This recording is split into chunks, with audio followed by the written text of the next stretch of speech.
this logo, the swastika. That's a Native American team. And that's really not the swastika per se. It's a little tweak. It's more of a Hindu symbol that's been used by the Hindus, also used within the pagan world of Native Americans. Hitler took it and he tweaked it. Did you guys know that? And so would I be shocked to find out that we have a Native American making a logo that includes these wings of an eagle as we're seeing them? And I'm like, well, wait a minute, that looks a little like the Nazi symbol. Well, that's not uncommon. They were using these things in the Native American, the Nazi symbol, but it really wasn't the Nazi symbol.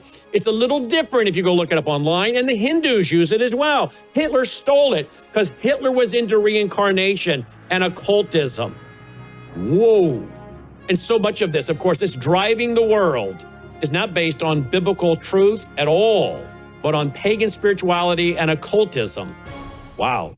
Discern the times. Take care.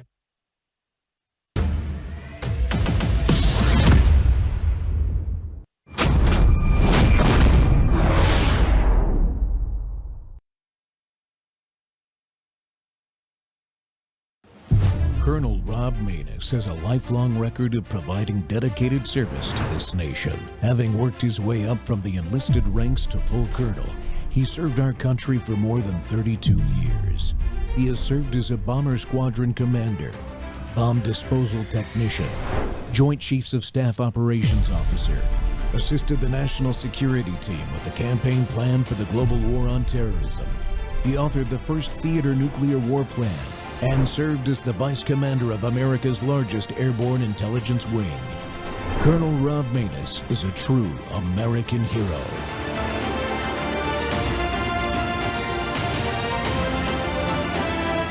This is Rob Maness Live. In the past year, a great divide has taken place in the MAGA movement.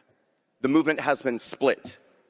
This divide is ideological, it's tribal, it's fanatical, it's doctrinal, it's irrationally emotional, it's generational, and in fact, if you're getting most of your news from Fox News or Facebook, there's a good chance you probably don't even know what I'm talking about right now.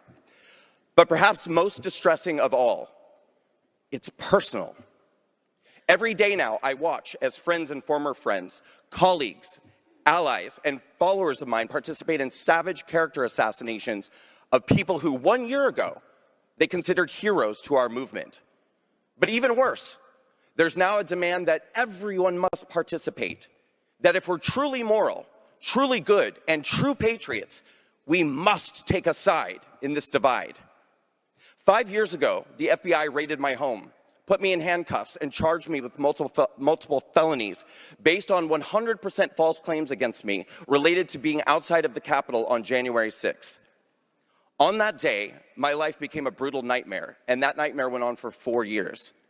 During that time, at least half of the conservative movement turned their backs on me.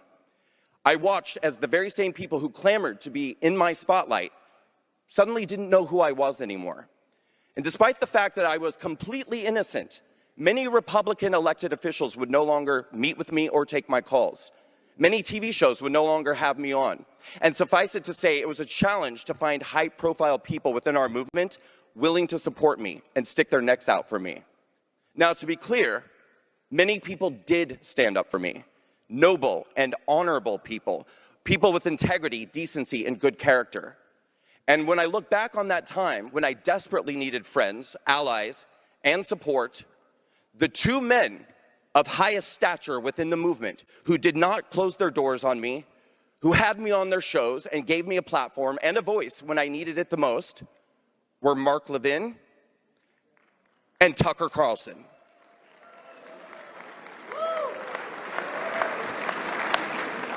And now I'm being told I must choose between these two men. I'm either Team Mark, which according to one group would make me a warmongering neocon and a shill for Israel, or I'm Team Tucker, which according to another group would make me... True beauty isn't applied. It's nourished from within. Bella Grace Elixir, a luxurious, scientifically crafted blend designed to to win political arguments. Good afternoon, my fellow Americans, and welcome back to Truth Thursday. The Rob Maness Show's live on Worldview Tube and our X Spaces simulcast. Well, I tell you what, something isn't quite right on the right now. As Brandon just said, we've won big, we've got the momentum, but instead of locking arms and charging forward, too many in our movement are turning on each other. It's becoming tribal, hive-minded, and at times downright mean. Just like the left, we've spent years fighting against these personal attacks, character assassinations, forcing people to pick sides between Tucker and Levin, or turning on allies like Marjorie Taylor Greene, who stood strong when others wouldn't. Well, we're all exhausted from the spin at the conferences and the constant pressure to fall in line instead of having honest, respectful debates. The base is hungry for the truth, not slogans. We're tired of being told everything's perfect when real frustrations are boiling over, especially with accountability for the January 6th heroes cleaning house at the DOJ and the FBI, and I'll add the Department of War, and staying laser focused on America first before the midterms. That's why I'm bringing that man you just heard from, my friend Brandon Strzok, on today. As the founder of the Walkaway movement, he's seen division up close. He's not afraid to call it out, so we can actually come together. We need tough conversations, not more infighting. Let's listen, let's question, and unite around principles, not personalities. Brandon, welcome back to the Rob Maness Show, sir. I appreciate your time. Good to be back. Hey, it's good to see you. So you laid out, that's just a very small part of a great speech you gave, by the way, and I want to compliment you on that. Plus, it gave me lots of video clips to use today in this show, so I appreciate it. Thank you. You know, I've run for office for U.S. Senate, and Mark Levin endorsed me twice. He had me on his show several times.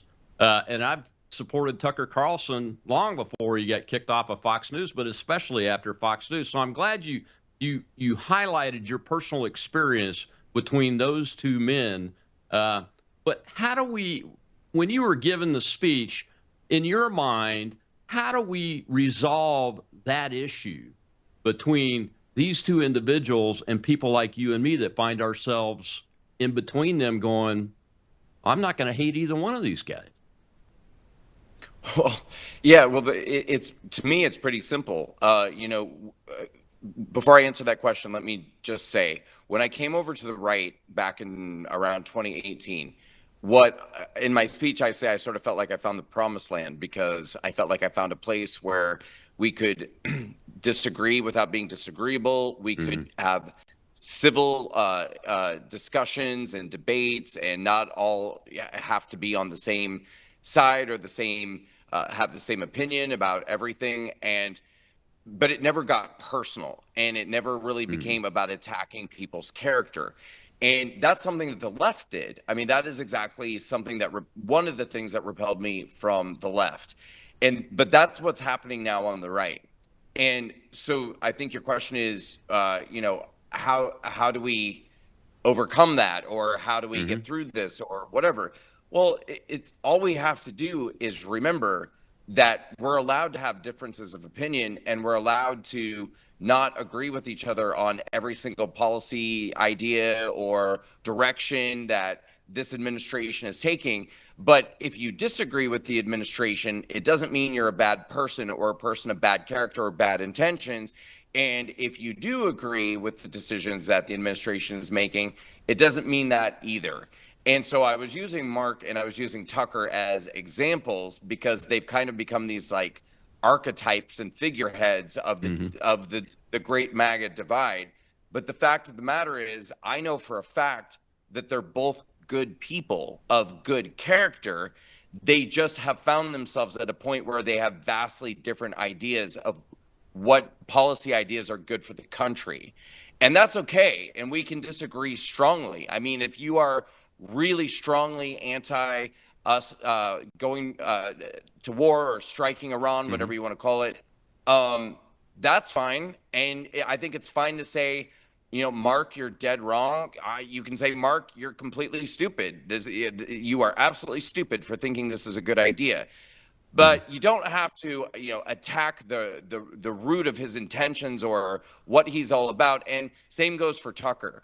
Right now, people think that because Tucker is calling out a lot of things that are going on, asking a lot of questions, and very much calling out this war in Iran, that means he's now an anti-Semite and hates Jews. It's preposterous. It's ridiculous. And so, like, let's come back to planet Earth. Let's all calm down a little bit, and let's remember that it's okay to disagree with one another, and it doesn't mean that somebody has suddenly joined the Nazi party, or that somebody is being paid to destroy America. I mean, it's just like these ridiculous assertions people are making about each other's character.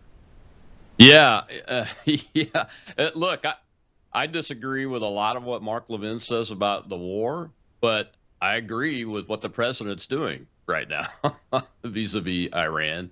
I disagree vehemently with what Tucker is saying about the nation of Israel, some types of Christians, but I also know that he's a good person, and I'm not going to throw the babies out with the bathwater, I guess, even though I've used terms like Tucker's off the rails, Mark's gone nuts, but I still don't want them to be out of the public debate, and I want to stay in the public debate. But I hear people like, who was it? Oh, Sean Ryan. Joe Kent's on the Sean Ryan show the other day. And Sean Ryan says, well, screw that when Kent's talking about we got to get the MAGA base out for the midterms. I'm never voting for a Republican again. Don't come knocking on my door.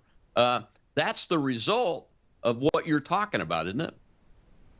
Well, that's one of the results of one of the things that I'm talking about. But then, one of the other things that are causing people to feel this way are the lack of action about a lot of the things that people voted for, or I think took for granted were going to happen. Now, as you and I are talking right now, it's kind of breaking that Pam Bondi has been fired, and thank God, and that she will be replaced. But I'm one of the people who've been calling out that Pam Bondi is doing absolutely nothing for a year. And I was called a panikin and a doomer and a traitor. And I'm kind of wondering now, like all of those people in the MAGA movement who insulted me and other people like me who were very accurately pointing out that there are statutes of limitations on things like the issues for January 6th. A lot of the bad actors who went after President Trump, and it has been very clear that no action is being taken to seek justice for a lot of the weaponization issues that have happened over the last 5 years.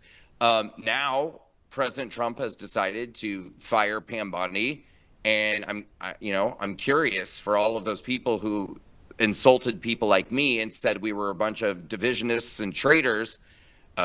Is it okay to agree now that maybe we were right about that?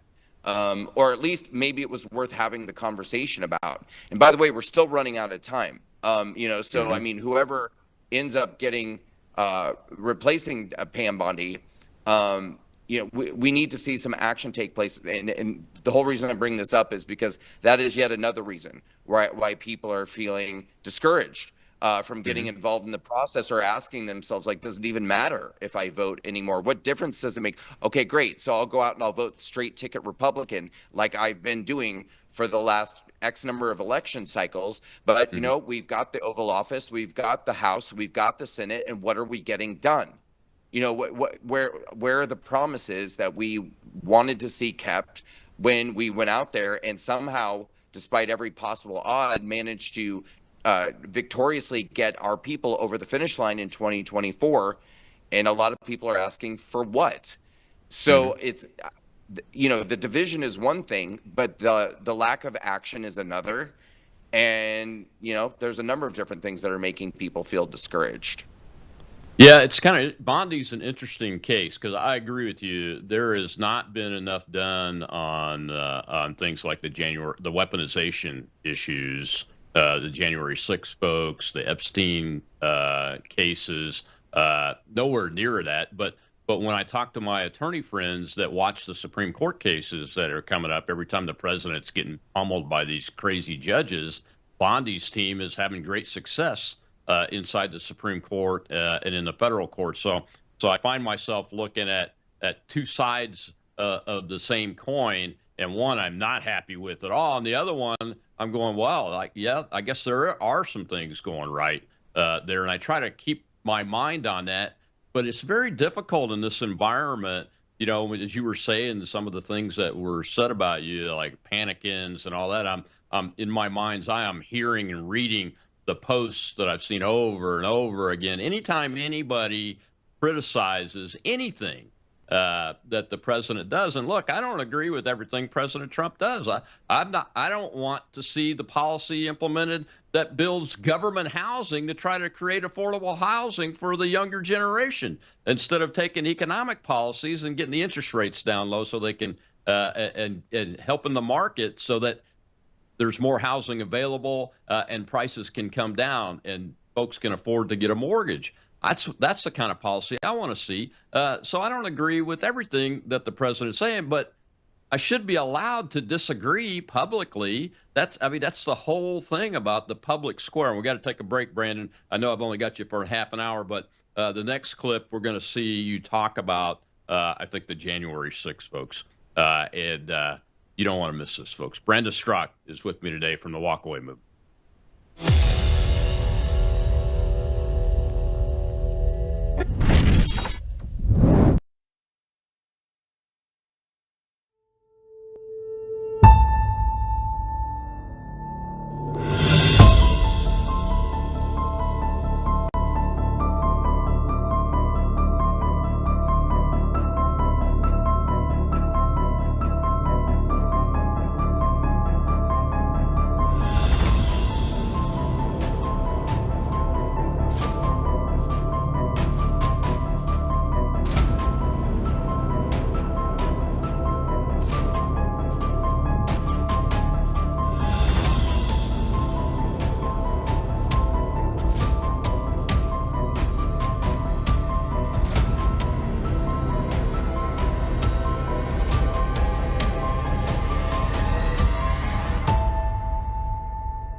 When I was going through my hell, only two elected members of Congress, took my phone calls.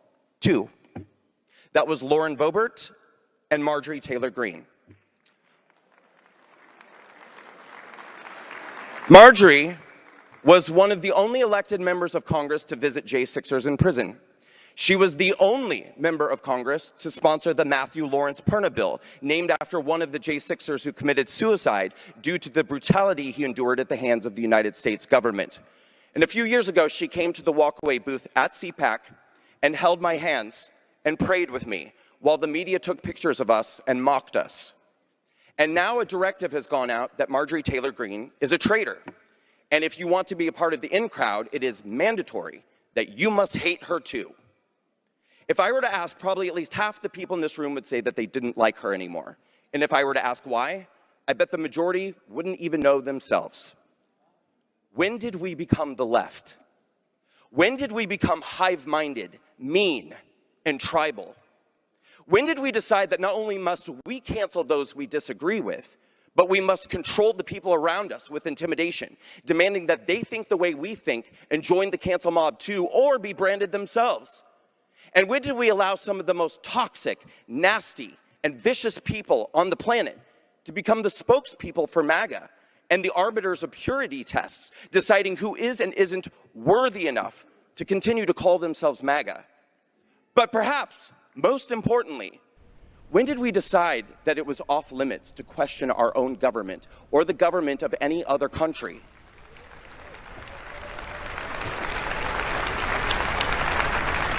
Let me tell you something. If you call yourself a patriot, but you believe that it is your obligation to only praise and only worship your president, then you must not be a patriot of this country. Because leader worship is how citizens behave in nations that aren't free. You can love your president, and you should. But it is your duty and your obligation as a free citizen of the United States of America to challenge and question your government every day, regardless of who the President of the United States is. Welcome back to the Rob Maness Show. And folks, Brandon Strzok is with us today to talk about his speech that he gave at CPAC last week. And really, you know, we have got to resolve the war with ourselves, because the truth is the movement won't last if we can't figure out how to work our way through this minefield that Mr. Strzok is talking about. And Brandon, I was reminded as I listened to that part of your speech that this is literally the 250th year of the Declaration of Independence, where a group of men got together and questioned their government. I mean, that's what Americans are all about. It's what Americans are all about. That's what this movement should always be about. And I think, you know, when we look back to electing President Trump back in 2016, you know, the whole energy and the vibe back then, it was all about wanting something different. It was all about wanting to, you know, question the government. It was all about wanting to see an outsider go in and completely strip Washington, D.C. down and make radical change. And so I think for any of us who are asking questions or, you know, making some observations, it's because we want to see that radical change. You know, everybody, I think, wants to see that radical change. We're not seeing it. And but, you know, your point is, I had actually that hadn't been in my head for a while. And to me, it's kind of sad, because this really should be this incredibly joyous year for us. You know, I mean, we do have Trump back in office. Republicans are in control of the House and Senate, and the 250th anniversary of our country. I mean, wow. I mean, we should be just focusing on, you know, having a year of joyous celebration. And instead, it's almost kind of, I hadn't even really been thinking about it until you just said it. You know, I think right now people are kind of focused on the frustration and a little bit of the worry about how things are going to turn out in November. Yeah. You mentioned weaponization in the last segment, and I'm concerned about that too. As a matter of fact, I joined a group called Weaponization Watch that was started by the Patriot Freedom Project founder Cynthia Hughes, because the weaponization and lawfare and those kinds of things is still happening. And it's happening to many, many more people than just the famous people that you and I know about and hear from. And so she's trying to identify those people and try to get them some visibility so that people like the incoming Attorney General, because the outgoing one wasn't doing much in this area, so that they can see these people and see this for what it is, that the government is still in large part weaponized against average citizens for reasons that go way beyond holding somebody accountable because they committed a crime. And we literally are still there. I'm glad you brought up Marjorie Taylor Greene and Lauren Boebert, because very few people remember, for some reason, that if it had not been for MTG going to the DC gulag, that the focus that was put on that and the laser beam that shined the light in there on that facility and what the treatment was of everyday American citizens who shouldn't have been there would never have happened. And she continued to go in there and face really large amounts of criticism in spite of it. But she was loyal to the American citizen. And that's kind of, I don't know what your thoughts are, Brandon. I'll give you a chance to address it there. But I'm really kind of sad that she left Congress, because we lost a person that, although I don't agree with her on a whole lot of her political or her policy positions, I agreed with her in that she was a businesswoman that got to Congress and was willing to call things out for what she saw them as they were, whether I agree with it or not. And that's kind of sad to me that we've lost somebody like that. We need more people like that. Yeah, we need more fighters for sure. And, you know, I think you had said, you know, people had kind of forgotten about her going to the prison and things like that. That to me is, you know, it's really disappointing, because again, that is another example of what I consider to be very sort of leftist behavior. The left will, it doesn't matter. You can have a whole legacy and body of work of standing up for an issue or a cause.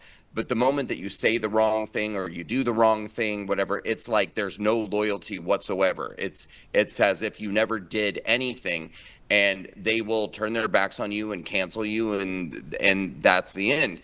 And to me, I think that there are these moments in life that are really these poignant, pivotal stand-up moments where it's what separates the men from the boys, and January 6th was certainly one of those moments where we learned who had courage and who didn't, and who was willing to stick their necks out and who was not.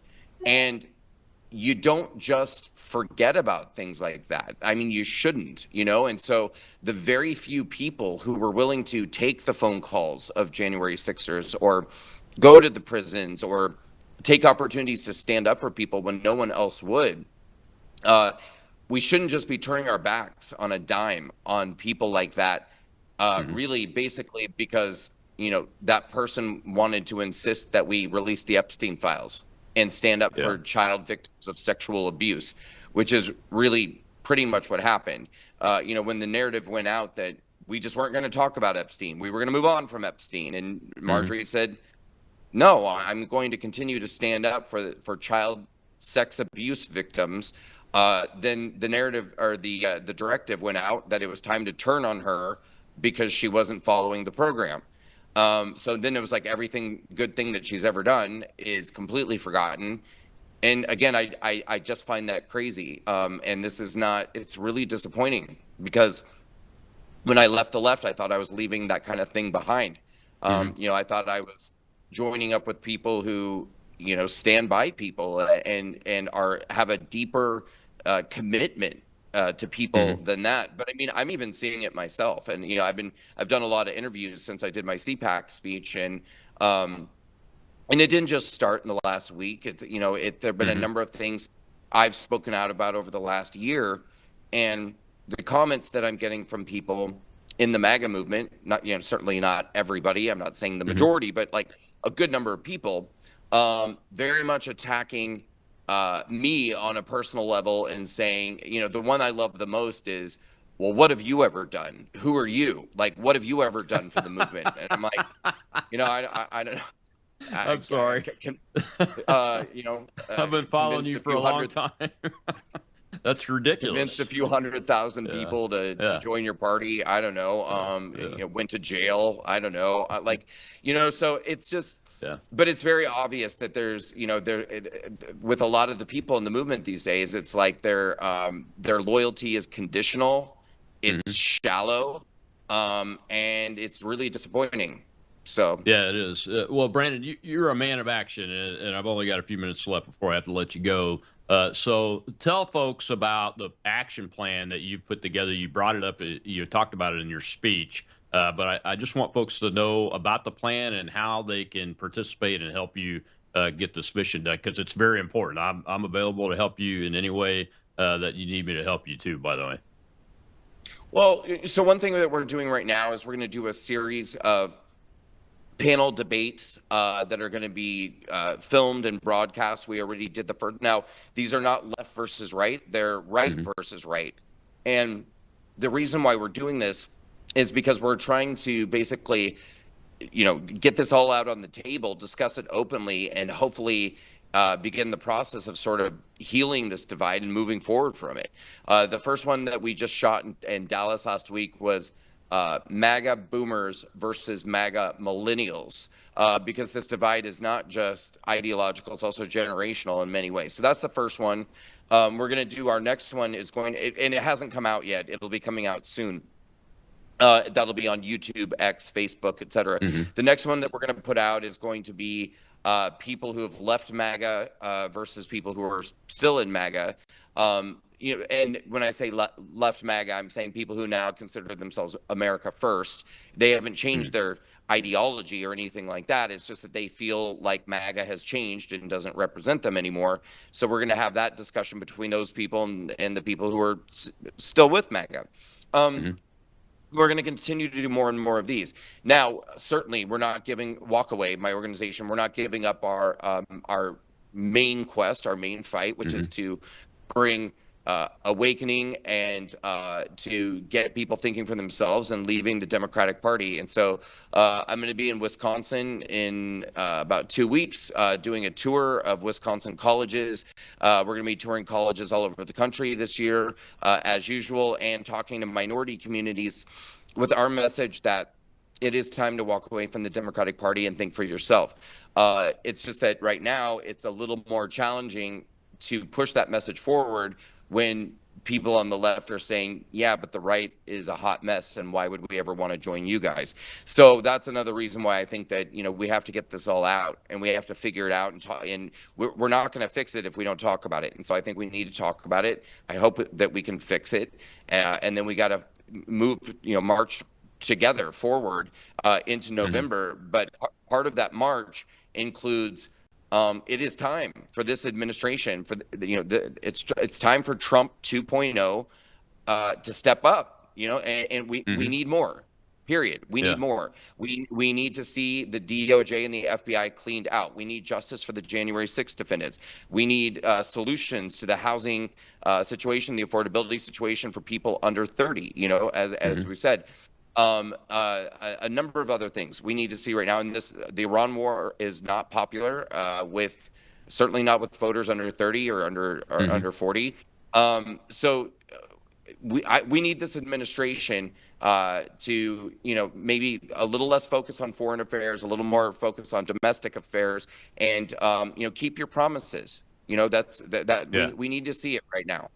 And I think that's the biggest issue. March into November. Yeah, I think that's the biggest issue. Well, thank you, sir. Appreciate you coming on and share with us your thoughts on that. We'll keep an eye out to help you share the conferences and the debates, because it's very important. You can't resolve anything without being able to respectfully debate each other. The left proves that every day in this country. They're on a path to destruction, where the right, even though we're a little bit out of sorts right now, at least we're not so insane we're trying to destroy the entire idea of America. Well, thank you very much, sir. Right. Thank you very much. All right. I'll be right back with I'm Fired Up. Chad Caton stepping in to the breach.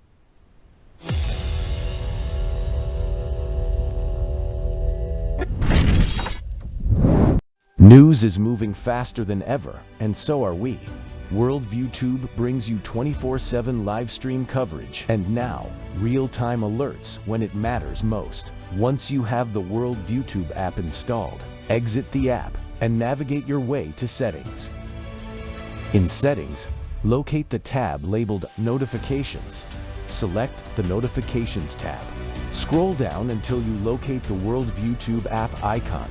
Select the tab, and here you can turn on and customize your notification experience for the Worldview Tube app.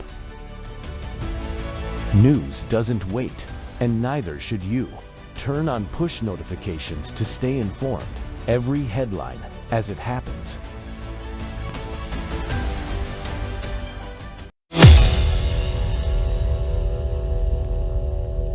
We need to see justice for the victims of January 6th who were financially destroyed and seem to have been completely forgotten.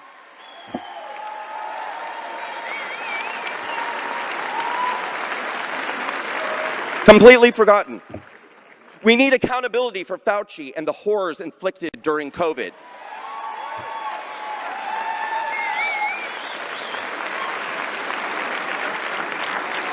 We need to see accountability for Fani Willis and Letitia James and all the rotten apples who still exist. All the rotten apples who still exist in the FBI and DOJ. We need the SAVE Act passed right now so we can begin to trust in our elections.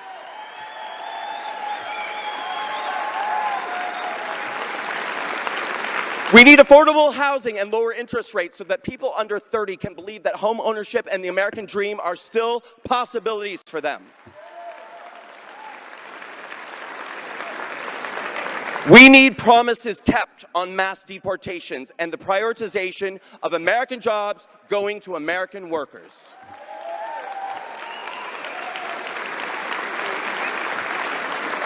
And we need to fight against censorship online and offline every single day because that fight never ends. Welcome back to the Rob Maness Show, and we're live on Worldview YouTube and our X Spaces simulcast. And we had Brandon Strock there, that man right there, on the first half of the show. And now joining us is Chad Caton, the National Field Director of the Conservative Caucus, former U.S. Navy veteran, CB, and a political strategist that understands the GOP, especially infighting issues, better than anybody else I know. I've spent more time with him than anybody else that's tried to address this problem. And Chad, welcome back to the show. Thank you for having me, Colonel. Always pleasure. Oh, I like the beard. It looks good. Hey, chicks dig it. There's nothing I can do about it. So I think you were in the room when Strzok gave this speech at CPAC. I was actually outside the room. I didn't get to see the speech because I was doing media. I was actually meeting with or talking to Eduardo Bolsonaro at the time. Well, did you get feedback from folks that saw the speech? Everybody came out of there in the media row where we were at OAN and was like, wow, Brandon just lit up the stage. And he really read the room, right? And that was some of the issue we had with CPAC this year, is it didn't seem like CPAC actually was reading the national thought process in some of their guests and how they did things. You know, people walked out of there and they were fired up. You know, they saw a massive person that's involved in conservative politics that actually understood what they were feeling. It wasn't just something that was written on Twitter. He went out there and he said a lot of things that people are feeling right now. None of which I thought he put at the feet of anybody. He just said we have to remember how we got here and how you in the administration got here. And I went back and I watched the speech, and it was unbelievable. Definitely the best one at CPAC. Yeah, I wasn't there. I didn't go. I was up in the swamp actually while you guys were doing this. But I was impressed that he was able to get on the CPAC stage to give a long-form address like this on this subject, because it's a tough one. I mean, this is he really articulated what I call the struggle within the movement that resulted in Donald Trump twice now, and called out the administration for what it's lacking. That was that list that he just went through there in this opening clip. Those are the things that are not done yet. And there's more to the list, but there are a lot of things that are done too. And he acknowledges that. And that's why when I saw the speech in its entirety, I'm like, oh, he did. He read the room. He's on the zeitgeist. And he's calling for everybody, even the folks that may be calling people panicans or saying they're traitors and all that. Everybody needs to come to the table and get in this debate so that we can come together and move forward, because general election time's coming up very quickly. These primaries will be over before you know it. Well, you know, and in Brad, and the way he kept it very generalized, saying, remember that we wanted mass deportation. You know, we just saw, you know, I spent a lot of time at CPAC with Commander Bavino. You know, are we taking a knee to Minneapolis right now? You know, there's a lot of questions out there that, you know, you see Nick Sorter going full tilt saying, you promised us mass deportations. And I was in Minneapolis for the clown show that went down there. You know, I agree with everything in the premise of what Brandon was talking about. But overtly, I believe I'm looking at more of the nuance things that are going on there. And the things he listed, I believe Donald Trump is still doing. I've coined the term Burger King Republicans. You don't get it your way. When you're sitting at the White House and you're given intel and you're given information, you have to make decisions. You don't have time to ask Twitter. And the president of the United States, by and large, I believe what he is doing by looking at those nuanced deals is going to give us a more prosperity. He's restructuring OPEC as we sit. You know, and he's forcing other countries to get off of the proverbial teat of the United States. You know, all of these things are going to snowball into what I hope and I believe Donald Trump's plan is for ultimate prosperity and to, in fact, make America great again and powerful again, instead of being apologetic about being the big boy on the block. Yeah, I think before it's over with, if you're in your 30s or younger, you'll be able to afford to buy a house. And eventually, if the path is stayed on, be able to have a single income, small family again and be able to live well. Well, we got a question in the audience. Let's go ahead and go over there. Shell, go ahead with a question. We have Wib, sir.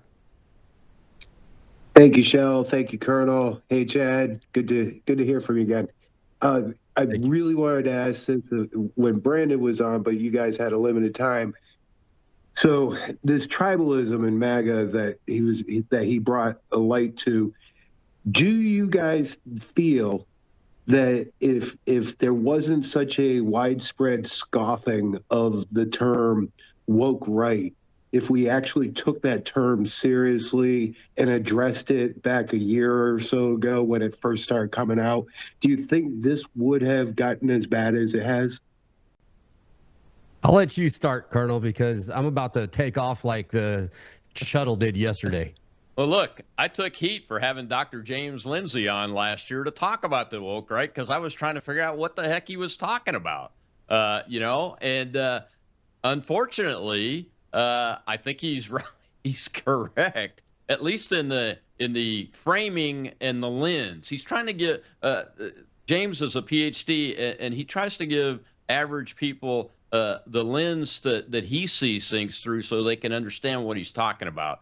And I think the term woke right is the lens that he's building and continues to build. And the more I read about it and see things from people that may or may not be on the woke right, I start to understand even more. So that's where I'm at. I'm not ashamed to say that I've had him on. I'm going to have him on again because we've had a year or so go by now, Chad. And I think it's something that's worth looking into. In the next segment, you'll see with the opening clip why I'm talking about it. Well, here's where I live. And you know me, Colonel, I like to bring things into their minutia. Ladies and gentlemen, we're Republicans. There is no other thing. There's moderates. There's all that. You all can pick a New Jersey. But at the end of the day, it's about the team that's going to win. And if you want to go out there and you want to turn yourself into the Lion Party or the Rhino Party or the Squirrel Party, I don't care. At the end of the day, you're a Republican. And if you want to keep the woke, liberal, communist, socialist scum that is trying to take over this country, you only got one team. Now how that team functions at a high level is completely up to the citizenry of this country. And when you're voting at, what was it, 8% in Louisiana, sir, and you had 14% there was 10% in Texas out of 24% that voted because it is an open primary. This is a problem. And we can give ourselves all these cool names and we can go jive into that category where I'm woke right or I'm super badass right or something like that. But at the end of the day, we have to put good conservatives that we've seen through Donald Trump and the idea of MAGA and making America great and what it is to actually have representation. Currently, in that big, beautiful building in Washington, D.C., we do not have representation. We have people that do not fear the American people because they know that we are apathetic, especially in midterms. That is where we're failing. We keep looking for the boogeyman, but none of us want to look in the mirror. If you're not doing enough, that's on you. Oh, yeah. I'm glad you said 8%. It was in Mississippi. I live in Mississippi now, Chad. So we got to give credit where credit's due. Last primary this month, 8% voter turnout, man. And I'm glad you said that. You got to look in the mirror, folks. I mean, we could talk about these issues all day long, but until we acknowledge that it's up to us and that the us is not doing the job when you see an 8% turnout. It was 8.5% in my state the last federal election primaries, and we are clamoring for change in our elected officials, but we don't show up at the voting booth to implement the change because the people that show up are the ones that vote primarily for incumbents. Those are the people. We prefer to cry and be social media superstars than actually go out there and do the work. That's why I lead from the front, and I'm rarely home. Yeah. Yeah, Elizabeth must not be happy with that right now. The house keeps getting redone. It is what it is. Well, hopefully she doesn't paint it all chartreuse or something on the inside. I stay in my lane, sir. All right. We're going to take a question from the audience before we go to this break real quick. But when we come back from this break, you're gonna see a clip as to what I'm talking about on the woke right. All right, AC, go ahead. Yeah, Chad, I agree with you wholeheartedly. And I think that the disenfranchised, or the ones that are angry, need to be understanding that they should be angry at the Biden administration, because they decimated our country so bad that everyone has a gripe and everyone wants their gripe addressed by Trump, and they can't do it all at the same time. And so, yeah, there's a lot of us that feel your pain and know how critical the midterms are right now. I don't disagree with what you said, AC, and thank you for the question. I disagree with the premise a little bit, because yeah, we can blame everything on Democrats. I believe that we get real lazy. And I always bring up the idea of what we are as firefighters. You know, when I was a firefighter, they would take the guy out of rookie school, throw him in our house, and be like, here you go. Here's your new firefighter. Look at his crispy new uniform. And then we knew that we were going to work, and we were going to work hard, because we had to train that new firefighter, because ultimately in that team, he was on our team and our lives were in his hands. We have a tendency to look at the past administration and continue being upset about it. Don't get me wrong, and I agree with your premise. Yes, the Biden regime was basically just garbage. And here we are. But we have our own problem within our party, and I think that's what we are trying to address, is that we have to stop crying about the little things and focus on the most important thing, and that is that we clean house in these midterms. Donald Trump is the tourniquet. He is not the fix. We, the people, have always been the fix. And if we're only voting at 8.5% in states, we are far, far, far from being organized enough to actually take this country back. That's the problem. I'm tired of worrying about the symptom. Yeah, you're absolutely right. We got to take a break. And people need to remember that Mr. Trump, he's not long for this world as an elected official. So his power will wane once he leaves office. We'll be right back with Chad Caton. All right, everybody. Hello, I'm Brandon House. Is the government tracking you? Do they have access to all your data? Well, if you go to worldviewtalk.com, you'll find out about a cell phone company that, well, does not store your data. They don't do that. This is what they're known for. They don't store your data. You have privacy. You're not being tracked. That's why a lot of folks are turning to worldviewtalk.com. You'll find their prices are very competitive. All the details are there at worldviewtalk.com. Again, worldviewtalk.com. Oh, while you're there, not only do they have cell phones that aren't tracking you, you can find out about how to get a satellite phone. Should the whole system go down and you want to communicate with a family member or a loved one, you might want to have a satellite phone. Or how about their solar generators? They have great solar generators. Check them all out right now. Worldviewtalk.com. Worldviewtalk.com.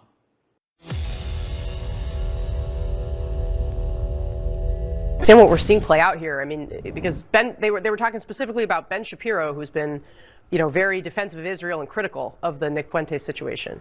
Yeah, well, it also had to do with Candace Owens, who Shapiro directly went after in his remarks, and her posture on the conspiracy theories that she has promoted since Charlie Kirk was murdered, which then ultimately led to her having to meet with Erica Kirk, a grieving widow, who I think has put through a terrible time here. I mean, you've got a grieving widow with little kids trying to take over her husband's organization, and Candace is out here effectively trying to monetize that for her own personal self-aggrandizement, up to and including forcing a meeting.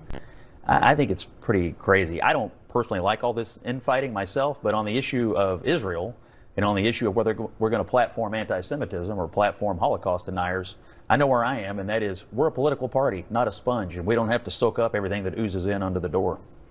How do you,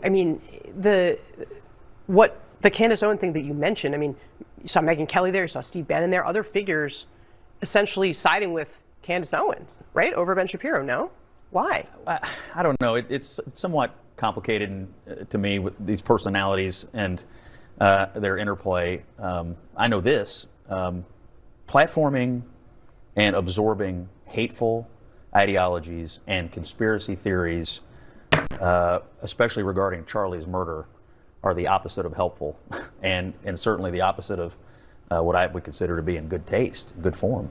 Welcome back to Truth Thursday on the Rob Maness Show. We're live on Worldview Tube and our X Spaces simulcast. And we're talking with Chad Caton, the National Field Director of the Conservative Caucus, retired CB, and I'm fired up. I'm sure you know that motto. Chad, I wanted to play this clip, and these are hard conversations that I guess we need to have, and I go back to Dr. James Lindsay and his use of the term woke right. What he's talking about, I think, is that there are people in our movement that are using the same type of strategies as he's seen the wokies on the left use, and those kind of things. And some of them, like Fuentes, is not on the right. I mean, I've seen him twice personally say, I'm voting for Democrats, and you should too. That's not on the right. And even though some of the things he says people agree with. These are tough conversations that have to be had, I think, in order for this movement to get back to health. Well, I guess we'll just let it fly. I look at it more like Bravo. That's the channel where everybody watches Desperate Housewives and the Housewives of Beverly Hills. We're always looking for the drama in some way or another to find our way into some concept of intelligence. Everybody on X is all of a sudden an intelligence officer and will do their own digging. I've done my research. I know who is who. Hell, they came out and said General Michael Flynn was a Russian spy 2 days after that. And I think it was this country music sensation. I've never heard a song. But the Sleeping with Cash Patel came out and said that about it. And then 2 days after that, the United States government of DOJ gave $1.2 million to General Flynn for frivolous prosecution for being a Russian spy. You can't make this up. And as everybody wants to go around, you call it woke right or whatever. I'm just going to call it Bravo. It's drama. It has nothing to do with midterms, except that it is becoming a distraction. There are spaces all day on whether or not Charlie Kirk was shot, his lapel microphone blew up. And at the end of the day, I'll tell your audience, like I've told everybody, if the government wants you to know, you're going to know. If the government doesn't want you to know, you're not going to know. And if you know and the government does not want you to know, they will eliminate that situation. This is how it is. And I appreciate people doing research. I'm a big fan of that. But at the same time, when it takes over the entire narrative of everything that we're supposed to do to the point of making new tribes and fighting against one another, when we have a common enemy that is socialism and communism coming directly at us, it is asinine. And there's no other word for it. Nobody's getting anything done. We've got Brandon Herrera out there that that could use some help on the ground. We've got Ken Paxton that could use some help on the ground. We've got candidates all over the country that aren't getting money sent to them, and they're not getting any volunteers. Why? Because everybody's watching Bravo. It's out of control. It is out of control. That's why I brought it up, because it takes people like you and Brandon Strzok and others to at least identify it for what it is, so we can get people to see what the path is. Because I think the path is getting muddied up to the point where you can no longer recognize that path, and I'm concerned about it. And then you have foreign actors like the Chinese that we know are doing influence operations that are piggybacking onto this stuff, and it makes the path even muddier. So it's up to us to help people see the path. Well, they're going to call me names, and they're going to call me anti-Semite or something, which I dislike 194 countries other than the United States. I'm just going to say, is that wrong? Maybe.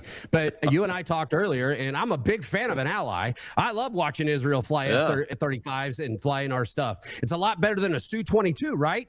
And this is where I'm at. Why is it so damn hard for us to not get a comprehension behind that? And we don't have to simp for another country, but we do need to understand that America first does not mean we build up huge walls and keep the zombies out. It means that we actually are out there in the world doing what we need to do so that we never, ever, ever find one of our enemies at our doorstep like we have in Cuba and like we have in Bahamas with Chinese.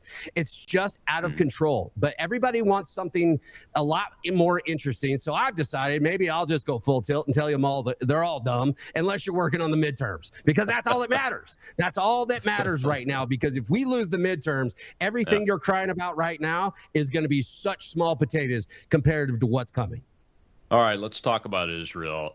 Look, I just think it's way over the top. And like you, I appreciate people that do research. Part of the reason the show exists is because the mainstream, the vaunted free press has failed. So we're stepping into that. So good research and facts, that's all good stuff. But some of this stuff is over the top. In the pre-show, I got asked the question, well, Lee Zeldin's being thought of for the next DOJ Attorney General, and he's taking money from AIPAC. What should we think about that? And look, I'm not going to, like I said in the pre-show, I'm not going to stand by and watch something take over that it just muddies the waters so much that we end up failing ourselves, and the left gets to take over again, and we get to live through another Biden or worse. We never get to regain political power, which is possible, folks. It is possible that can happen. Look at California. That's an example. So I'm okay with that. But so I should paint Lee Zeldin, who I think is doing a fabulous job at the EPA, because he's taken money from AIPAC, which is an American Political Action Committee. It's a group of Americans that support Israel, and they raise political money to get their candidates in office and keep them in office that they think will support their objectives. That's as American as it gets. My PAC, Gator PAC, does that. The Conservative Caucus, that's what that's all about. But I'm not going to paint Lee Zeldin as something negative to go be the AG if he's the one that the president decides to put in the attorney general's office just because he's taking money from AIPAC. Give me a break, man. I mean, I can disagree and agree with people all day long, like Brian Mast. I don't agree that Congressman Mast wore the IDF uniform or that he's a dual citizen of the United States and Israel, and he's a member of Congress, and he put the IDF uniform on in Congress. I don't agree with that. I think it's wrong. I don't think there should be dual citizenship for anybody that's in elected office at any level inside the United States of America. As a matter of fact, I don't think there should be dual citizenship at all. My oldest son was born in a foreign country, and I was told, and when he turns 18, he can choose, because we didn't have dual citizenship then that was allowed in this country. And it's wrong. You cannot serve two masters, and that's one of the things that's happening in this country. So that's where I'm at on the whole Israel thing. They're a great military ally. No other forces could do what's being done the right way in the country of Iran right now, creating the space for those people that want freedom to take it back away from these crazy Nazis that have controlled it for 47 years. No other two allies could do that. So we should appreciate that and work with them when we can, and criticize the heck out of them when they do something that we don't like. But you can't paint everybody with a brush because they've accepted money from somebody, especially if it's a group of Americans that are organizing to support their own objectives. That's what, Benjamin Franklin started that stuff. Even being with the Conservative Caucus and you being a good friend of mine with the Gator PAC, I think the PACs have gone too far too. I really do. When you've got people like Lindsey Graham with $150 million from PAC money, that it makes it impossible for we the people to get involved. I think that needs to come into campaign reform big time. I frankly hate K Street, just don't like it. It feels real gross down there. And the idea, I think that the lobby concept of lobby and super PACs is something that needs to be looked at very, very closely. And it comes down to, you can't run for Congress unless you have $5 million or more, depending on where you live. And it's really made this about not all of us, but made it about some of us. And when it comes down to being mad at somebody because they took PAC money, and if you've never been in politics, finding money in itself is extremely hard. Extremely hard. Yeah. Now, I also understand the argument that should AIPAC be a FARA? Should it be considered a foreign lobbyist? I don't know. And that's, I'm not in that position. If I was in that position, I'd make a decision, but I don't have to. But to sit here and say that Lee Zeldin, who has done a great job, like you had said, is wrong because he took AIPAC money, that's when people have become too black and white, and it's turned into something when politics is extremely nuanced. Like Thomas Massey. Everybody is mad at Thomas Massey, but at the end of the day, he's very conservative. It's just he doesn't understand that he wants to stand on an island and try to be, he wants to stand there and say this is what it is instead of working with the machine and trying to make it work. I don't go out there and bash Thomas Massey, but at the same time, I understand those nuances, and it really upsets me when we start to weaponize either a PAC when you probably don't give any money, but somebody's the first one to go on Twitter and say something about AIPAC, and these poor Congress people and whatnot that are going against monsters of the deep state like Lindsey Graham, and they can't get money. They can't get enough media to find people to donate. So until we, again, I've funneled it down to changing the system, not particular PACs. Gator PAC does amazing things. It's a fantastic thing that you have going on there, and I support it 1,000%. But you don't see my name on AIPAC. You don't see my name on the Vote Blue Veteran PAC. I don't have anything to do with that, because I don't agree with who they are. So if you disagree with the lobby, fine. But look at the entirety of their work instead of one thing or one check. That's where we have a problem, because this game is extremely, extremely, extremely expensive and extremely hard to circumvent. So when a congressman sitting out there and AIPAC comes up and says, I got $100,000 for you, it's really hard to say no to that money. To me, it's easier to say when they're like, well, we want to do this for Israel. Thank you for the $100,000, but that's not why you gave me the money. Exactly right. That's exactly what we need, and we're not getting it. That's what's going on. And folks, I got to cut it off right here, Chad. More War Monday we're gonna have Jake Novak to talk about the president's speech and the status of the war. But I'm just gonna say it out loud. Thomas Massey is the conscience of the United States Congress, and they need him, and we need him. Remember that. I'll see you on Monday.